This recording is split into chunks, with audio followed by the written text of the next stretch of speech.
Bom dia, boa tarde, boa noite. Eu sou o Yunis e junto do meu grupo, Davi, Felipe, Heitor e Tomás, nós vamos apresentar o trabalho final da disciplina de Economia dos Transportes com o tema Papel das Agências Reguladoras de Transporte no Brasil. Bom, primeiro a gente vai começando a introduzir sobre o que é regulação, por que ela é necessária, depois como funciona a regulação no Brasil, mencionando as leis e papéis das agências.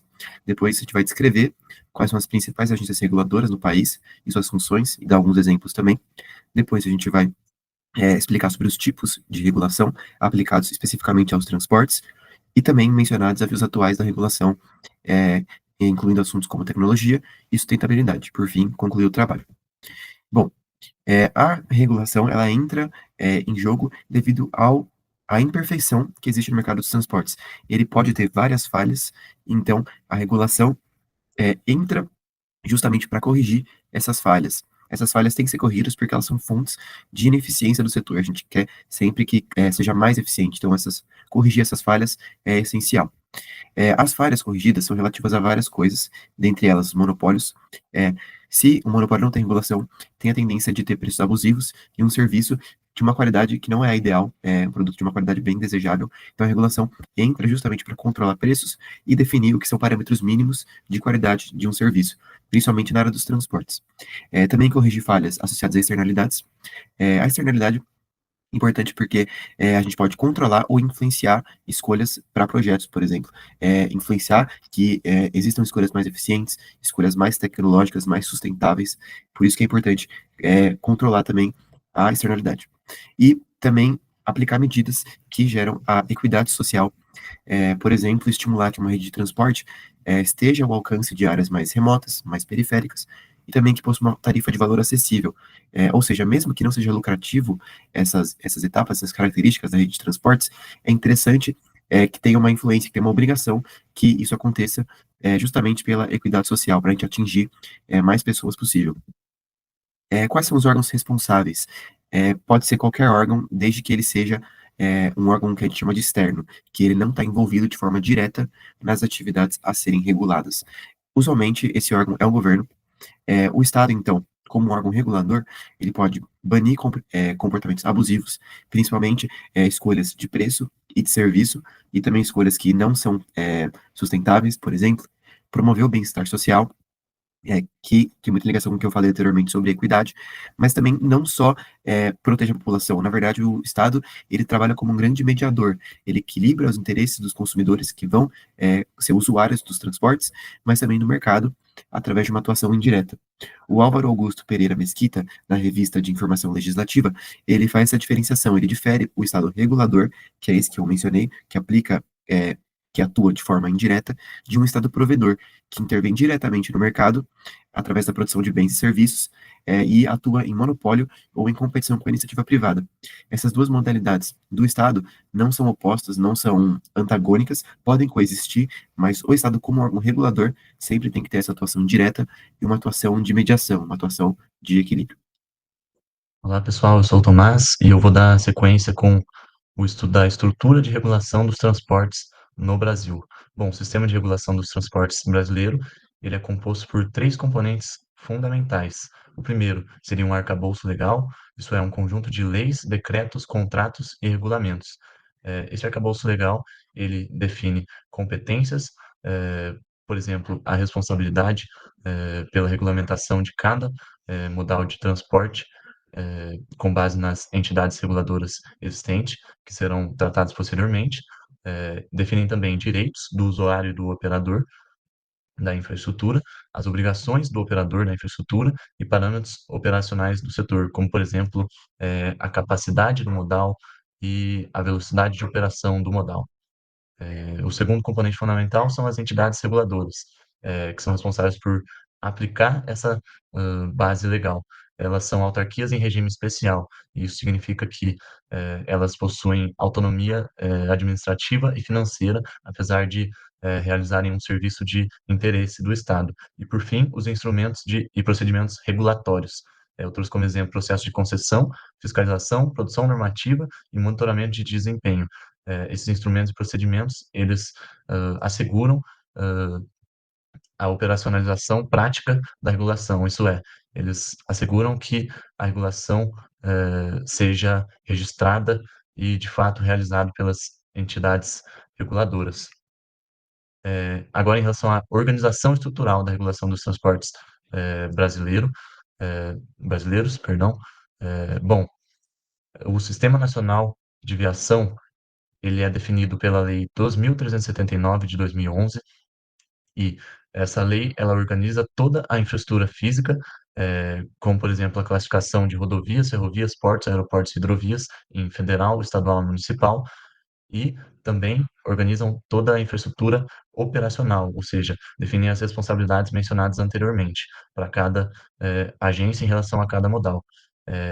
Agora, as agências reguladoras federais, as existentes no Brasil são a Agência Nacional de Transporte Terrestre, responsável pelo modal rodoviário e ferroviário, a Agência Nacional de Transporte Aquaviário, responsável pelo modal aquaviário e pela infraestrutura portuária, e a ANAC, a Agência Nacional de Aviação Civil, responsável por essa infraestrutura ou modal, no caso, né? E por fim, eu trouxe a existência de agências reguladoras estaduais, como no caso da regulação de transportes intermunicipais, e um exemplo é a existência da Artesp.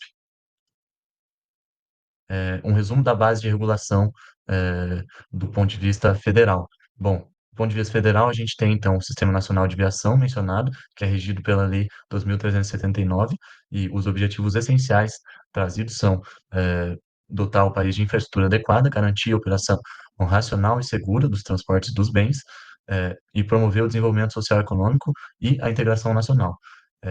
E além disso, as autarquias, em regime especial, mencionadas anteriormente, a ANTT, a ANTAC e a ANAC. Aqui tem um erro, seria ANAC, com C. Eh, os objetivos dessas autarquias, da regulação, realizado por essas autarquias, promover segurança de forma concomitante ao estímulo da concorrência e de melhorias, no setor. Aqui eu trouxe uma cronologia das leis que instituíram as autarquias e o Sistema Nacional. Primeiramente, a criação da NTT e da ANTAC, pela Lei 10.236. eh, em 2005, a criação da ANAC, pela Lei 11.182. E, em 2011, a instituição do Sistema Nacional de Viação, essa organização da estrutura física operacional dos modais, definido na Lei 2.379. Então, aqui a gente tem, com foco nas agências reguladoras federais, a infraestrutura rodoviária e ferroviária, responsabilidade da Agência Nacional de Transportes Terrestres, criada pela Lei 10.233 e regulamentada pelo Decreto 4.130. O transporte aquaviário e a exploração de infraestrutura portuária e aquaviária é responsabilidade da Agência Nacional de Transportes Aquaviários, e essa responsabilidade é definida no artigo 27 da mesma lei que cria a ANTT, e, por fim, o transporte aéreo, criado pela lei número 11.182, no caso, responsável pela regulamentação, a Agência Nacional de Aviação Civil, ANAC. Agora, falando das principais agências reguladoras, que a gente tem três aqui no Brasil, que a gente pode considerar como se fosse o tripé da regulação de transportes no Brasil como geral, que teve essa transição do Estado provedor, que antes era o Estado que dava, né, todo esse suporte, para o Estado regulador, que agora ele delimita, ele coloca os limites e entende a situação de multas, de subsídios, entre outros. Como que a gente pode ver na imagem, a gente fez uma representação gráfica, né, com as três principais, que são a ANTT, a ANTAC e a ANAC, com o mapa do Brasil ao fundo. A NTT é para modal terrestre, ou seja, rodovias e ferrovias, a ANTAC aquaviados, ou seja, portos e navegações, a ANAC aéreo, tanto para a aviação civil e aeroportos. E todos têm um objetivo comum, que é equilibrar esse interesse público de arrecadação monetária, ou seja, de impostos, de multas, entre outros, com atratividade para investidores privados, ou seja, ainda conseguir manter esse mercado aquecido para investidores externos. Bom, agora explicando um pouco mais da NTT, a gente tem que eles focam bastante nessa modernização e eficiência logística no geral, com a principal função sendo de regular as concessões de rodovias federais, ferrovias e transporte de passageiros e cargas, ou seja, conciliar toda essa parte terrestre mesmo. A gente pode citar alguns exemplos de atuações recentes, entre ano de 24 e de 25, como a implementação do pedágio Free Flow, que a gente pode ver representado na imagem, que é um pedágio sem cancela, e foi implementado na BR-101, que é São Paulo-Santos, e a gente tem apenas uma estrutura metálica, né? Realiza a cobrança automática por tag ou leitura de placas e elimina a fila no geral, né? Pois é só passagem dos carros. O HSWM, que é basicamente a pesagem em movimento, é uma balança colocada na própria pista que pesa os caminhões em alta velocidade, ou seja, facilitam muito, né, de ver essa sobrecarga de caminhões que podem danificar a pista, provocar acidentes e adiciona mais segurança, tanto para os usuários quanto para a estrutura no geral. E também tem o marco do passageiro, que é a TRIP, que a gente pode chamar, que a gente tem essa abertura do mercado de ônibus interestaduais para maior concorrência. Agora, falando um pouco da ANTAC, que ela conecta, né? A gente pode falar que ela conecta o Brasil ao mundo pelo meio aquaviário, ela visa manter essa competitividade portuária e navegação, e a principal função é regular esses portos organizados, terminais privados e a navegação no Brasil inteiro, em geral. Alguns exemplos de atuação, inovação em concessões, teve esse leilão inédito do canal de acesso de Paranaguá, que é esse porto que a gente consegue ver na imagem, teve um leilão aberto para conseguir fazer essa modernização, e a gente pode ver, se não me engano, essa foto é do maior cargueiro que foi estacionado lá, que a gente pode ver aqui na imagem, que é um cargueiro bem grande, né? Além disso, a gente tem o programa BR do Mar, que é incentivo ao transporte de cabotagem, que no Brasil não é muito utilizado, mas deveria ser mais utilizado por possui mais flexibilidade, maior condição de transporte, e a gente conseguir ter vários hubs em torno da costa brasileira.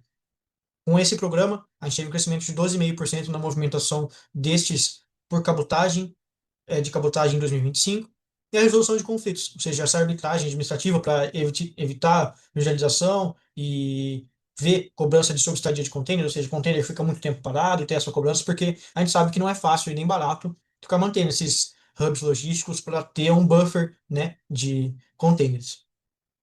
Agora, falando da ANAC, ele foca bastante em segurança e fronteira tecnológica, né? E é basicamente o futuro da aviação civil. A gente chegou a conversar com você, né, Robson, sobre alguns carros, aviões, né, que a gente tinha comentado, da aviação civil no geral. E a função da ANAC é de garantir a segurança regular economicamente em aeroportos e companhias, ou seja, engloba toda a parte prática, né, o aeroporto em si, mas também as companhias, toda essa parte por trás do funcionamento dela. E alguns exemplos de atuação são os carros voadores, como eu citei anteriormente, que a gente pode ver uma foto do EV100, que é o da Embraer, e que tá fazendo essa certificação, né, indo bastante atrás dessa inovação dos carros voadores, e também a regra para vertiportos, que são são os portos, os, as coisas portuárias que podem receber esses carros voadores. A parte relacionada a passageiros indisciplinados foi uma coisa que cresceu bastante no Brasil. A gente sabe que, infelizmente, não é um país com muita educação, então, tem uma proposta de criar uma lista de no-fly list, ou seja, não deixar certas pessoas embarcarem em aviões para conter, né, esse aumento de 87% nos casos de agressividade a bordo. Além de um foco muito grande de sustentabilidade. Tem essa regulação para o uso de combustíveis sustentáveis, de aviação, redução de emissões, sempre buscando um motor mais eficiente, visando tanto a parte prática, né, de viagens, de mais economia, menos custo, mas também ligado a essa parte sustentável. Bom, por fim, a gente fazendo um panorama geral, né, de todas as principais agências, a gente tem uma análise das tendências de regulação, a gente tem um consenso, né, que essas agências são focadas, no geral, em renegociar contratos problemáticos em vez de apenas multar, mantendo o serviço ativo, né, que é algo que a gente sabe que tem que ser, né, tem que focar em melhorar o contrato para deixar ainda mais viável, melhorar as condições de todo o Brasil, né, e continuar mantendo esse serviço ativo. A agenda ESG, que é relacionada à sustentabilidade, como regra central, que a gente consegue ver demonstrada, né, nesse caminhão de folhas, e a digitalização, que não tem muito como fugir, né? A gente vai ter que usar isso, e é algo muito útil, né, para a gente chegar em algo digitalizado, pela facilidade, pela rapidez, entre outros. E um grande impacto, né, que é essa segurança jurídica de todas as regulações atrai muitos investimentos. Um exemplo que a gente tem, que foi por esse ano de 2025, previsto 161 bilhões de investimento em rodovias para 2025. Um adendo que a gente pode falar, né, que infelizmente foi esse número bem alto foi para rodovias, a gente poderia ver de fazer essa expansão para outros meios, principalmente para o meio ferroviário e para o meio aquaviário. Bom, gente, dando continuidade para nossa aula, a gente já viu o quem e o porquê das regulações. Agora a gente vai ver como são feitas. Antes de entrar nas siglas, eu acho que a gente precisa entender o objetivo. O mercado de transportes é cheio de falhas e muitas vezes é um monopólio natural. Então, a agência reguladora não pode simplesmente chutar um preço de pedágio ou tarifa. Ela precisa de uma metodologia técnica. O objetivo dos 4 métodos que a gente vai ver a seguir é sempre o mesmo: é equilibrar a conta, é fazer com que a empresa consiga ter lucro sem cobrar um preço abusivo do usuário. Em primeiro lugar, a gente vai ver a regulação por taxa de retorno, o ROR. É um modelo clássico e aqui a agência define o preço do serviço com base nos gastos e no capital investido em obras de infraestrutura. Então, quanto mais a concessionária investe em estrutura, maior é o retorno. O grande problema desse modelo é que as concessionárias podem acabar investindo mais do que o necessário e hiperfaturando uma obra sem ser eficiente na operação, com o intuito de ter um retorno maior. Em seguida, a gente tem a regulação por retorno no produto, o ROO. Ele funciona da seguinte maneira: o foco sai do quanto eu gastei para construir e vai para a qualidade dos serviços que está sendo entregue. Então, o lucro está atrelado à eficiência e não apenas ao gasto. Ou seja, o lucro da concessionária, ele vem com base nos indicadores de desempenho. Então, se a empresa é eficiente, o trem não atrasa e a estrada está bem conservada, por exemplo, ela pode ter um retorno maior. Então, é um modelo que premia a eficiência e a qualidade percebida pelo usuário final. Em terceiro lugar, a gente vem para o retorno nas vendas, o ROS. Como que funciona esse modelo? Ele estabelece um limite para os lucros das empresas, com base em uma porcentagem da receita gerada pelas vendas ou serviços prestados. Então, o objetivo aqui é proteger o usuário. Então, a agência regula de uma forma que a empresa pode lucrar, mas a margem de lucro não pode passar de X%, que depende do serviço oferecido, da qualidade e de N motivos. Mas isso evita que a concessionária explore do seu poder de monopólio, jogando os preços lá em cima para ter lucros extraordinários. Então, o foco é uma margem operacional saudável com base no volume transacionado. Por fim, a gente tem a regulação por retorno nos custos, ou o ROC. Então, ele funciona meio que evitando que a empresa, que a concessionária, tenha prejuízos. Então, como o nome diz, a remuneração é calculada para cobrir os custos operacionais da empresa, ao invés de uma margem de lucro pré-fixada. É a conta mais simples, onde soma-se quanto custa para rodar a operação e, em cima disso, é adicionado o lucro. Então, como eu disse, é um modelo seguro para a empresa, pois garante que ela não vai ter prejuízo operacional.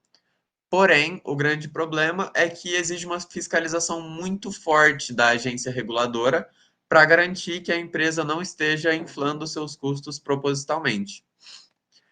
Por fim, para a gente resumir e fixar o conteúdo, eu fiz essa tabela com um comparativo dos modelos, onde eu coloquei as siglas, os nomes e o objetivo principal. Então, o foco principal do ROR vem sobre o capital investido. O ROO vem sobre o desempenho e a qualidade. O ROS impõe uma margem de lucro sobre a empresa e o ROC cobre os custos operacionais da obra. Então, eu acho que é extremamente importante entender os motivos pelos quais cada um desses modelos funciona e quais são os problemas, né? Então, por exemplo, o ROR tem o grande problema da hipervalorização em obras de infraestrutura. O ROC tem o problema de ser necessário uma grande fiscalização em cima disso. Essa foi a visão geral sobre os mecanismos de regulação econômica. Eu espero que as diferenças entre as siglas tenham ficado claras E eu passo a palavra agora para o Heitor. Boa noite, meu nome é Heitor Ferrarese e na minha parte eu vou apresentar os desafios atuais da regulação dos transportes no Brasil. O novo paradigma da regulação dos transportes no século XXI é que esse setor de transportes encontra-se em um momento de inflexão histórica, com uma reconfiguração completa da lógica que rege a mobilidade das pessoas e bens. A regulação vai enfrentar o desafio de se adaptar a um ambiente dinâmico, impulsionado pela digitalização, pela economia de plataforma e pela urgência climática. O contexto macroeconômico do brasileiro também adiciona camadas de complexidade a essa equação. O país enfrenta um déficit histórico de infraestrutura, onde a má qualidade da malha rodoviária impõe custos logísticos que drenam a competitividade nacional. A modernização dos marcos regulatórios e a eficiência logística se dão pela digitalização e flexibilidade operacional. Uma das inovações mais impactantes do marco e do novo marco é a digitalização dos processos regulatórios. A burocracia física que existia protocolo de pilhas de papel para qualquer alteração operacional foi substituída por sistemas digitais integrados que aumentou a eficiência e garantiu uma flexibilidade maior nos processos burocráticos. E essa flexibilidade é crucial para que as transportadoras possam responder às flutuações das demandas sazonais ou a eventos inesperados, otimizando a taxa de ocupação dos veículos e, teoricamente, reduzindo o custo final para o usuário. O déficit da infraestrutura como barreira regulatória se dá porque nenhuma modernização normativa é capaz de compensar plenamente a precariedade da infraestrutura física. A regulação pode otimizar o uso da via, mas não pode substituir a necessidade de um asfalto de qualidade. A pesquisa CNT de rodovias de 2023 e 2024 oferece um diagnóstico alarmante que contextualiza os limites da regulação. Essa pesquisa estima que um investimento de 94,12 bilhões de reais serão necessários apenas para a recuperação e manutenção da malha existente, sendo que desses 94,12, 67,52 bilhões seriam necessários para intervenções emergenciais de restauração e reconstrução. E aí, se a gente comparar na tabela com o investimento médio público de 8,94 bilhões e o privado de 8 bilhões, somando algo em torno de 17 bilhões de investimento, comparado aos 94,12 necessários, é uma disparidade muito gritante que indica o quão ruim está a situação da infraestrutura brasileira. Sendo que o déficit de investimento de 81% na gestão pública e 55% na privada. Apesar de ser menor, ainda é muito alto esse déficit. Então seria necessário mais investimentos para a infraestrutura, se a gente quiser alcançar uma competitividade. O impacto da regulação de aplicativos como Uber, 99 e outros aplicativos como BlaBlaCar, muitos aplicativos de transporte seriam afetados. Nessa tabela mostra o cenário atual e o que aconteceria com a CLT forçada, que é o que estavam querendo fazer, aplicar essa medida. A gente teria um aumento de 34% do custo de viagem, nesse cenário de estudo da SEBRAP com a ECOA, um aumento devido a encargos. As demandas de viagens diminuiriam devido à elasticidade e o preço em 31%, e as entregas diminuiriam em 43%. Enquanto isso, a renda líquida do motorista diminuiria em 10% devido a custos e menor demanda. Em relação à sustentabilidade e descarbonização, temos que o setor de transportes é um dos maiores emissores de gases de efeito estufa e a sua descarbonização é essencial para que o Brasil cumpra seus compromissos no Acordo de Paris e mantenha a sua competitividade comercial. A União Europeia, através do pacote climático Fit for 55, meta de reduzir em 55% as reduções até 2030, estabeleceu padrões que funcionam como barreiras não tarifárias para países exportadores. Poderia ser interessante o Brasil adotar esse Fit for 55 para termos uma maior descarbonização. E a outra medida seria a criação de zonas de baixa emissão onde os veículos poluentes são proibidos ou taxados.